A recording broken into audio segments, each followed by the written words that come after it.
বাজেটে শুধু একটি কার্ড হাতে ধরিয়ে দিলেই হবে না, কৃষক কতটুকু সুবিধা পাচ্ছে তা দেখতে হবে। এই মন্তব্য করেছেন জাতীয় নাগরিক পার্টি এনসিপির মুখ্য সংগঠক নাসির উদ্দিন পাটোয়ারি। রাজধানীর রূপায়ণ টাওয়ারে এক সেমিনারে তিনি বলেন, শেখ হাসিনা স্মার্ট কার্ডের নামে টাকা হাতিয়ে নিয়েছিল। বর্তমানে বিভিন্ন কার্ডের মাধ্যমে কৃষকদের প্রকৃত সুবিধা নিশ্চিত হচ্ছে না। সরকার যদি দ্রুত কৃষকের বসতভিটা ও ফসলের নিরাপত্তা নিশ্চিত করতে ব্যর্থ হয়, তবে তাদের লাল কার্ড দেখানো হবে বলে হুঁশিয়ারি দেন পাটোয়ারি।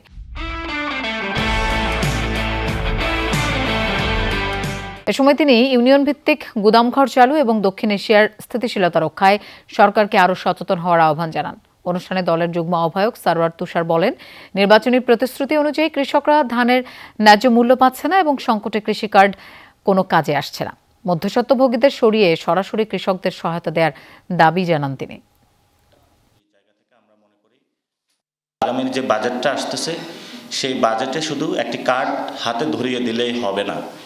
সেই কার্ডের অ্যাক্সেসিবিলিটি, একটা কৃষক তার কার্ডের কতটুকু সরকার জায়গাতে অ্যাক্সেস করতে পারে সেই সুযোগটা আমাদের সৃষ্টি করতে হবে। ফার্মার্স কার্ড, হেলথ কার্ড, অনেকগুলো কার্ড বাংলাদেশে এসেছে।